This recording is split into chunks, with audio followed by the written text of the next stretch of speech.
جس نے رب کا شکر ادا کیا اس نے دکھ میں رب کو بہت قریب پایا۔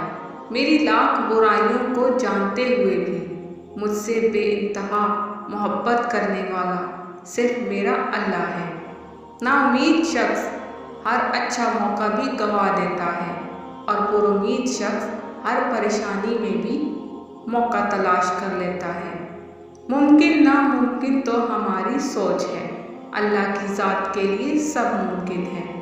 کل کی فکر مت کرو، جس رب نے آج تک سنبھال لیا ہے وہ آگے بھی سنبھال لے گا۔ ہو سکتا ہے جس چیز کے لیے تم روتے ہو وہ بس تم سے ایک دعا دور ہو۔ کوئی بھی چیز دل کو ایسے زندہ نہیں کرتی جیسے قرآن پاک کرتا ہے۔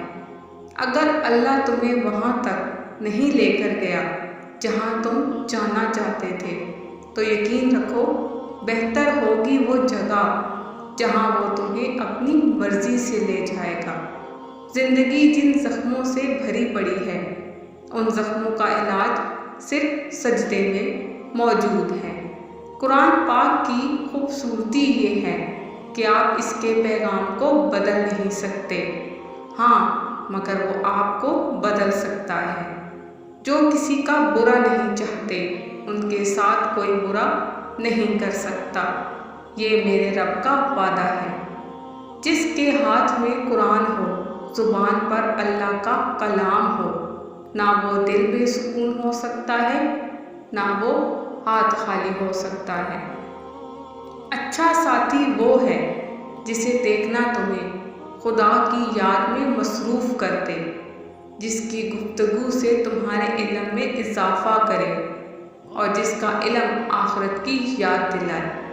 جب تم سکون کی کمی محسوس کرو تو اپنے رب کے سامنے توبہ کرو، کیونکہ یہ انسان کے گناہ ہی ہیں جو دل کو بے چین رکھتے ہیں۔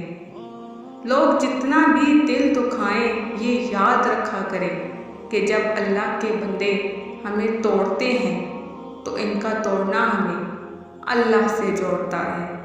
انسان مایوس اور پریشان اس وقت ہوتا ہے جب اپنے رب کو راضی کرنے کی بجائے لوگوں کو راضی کرنے میں لگ جائے۔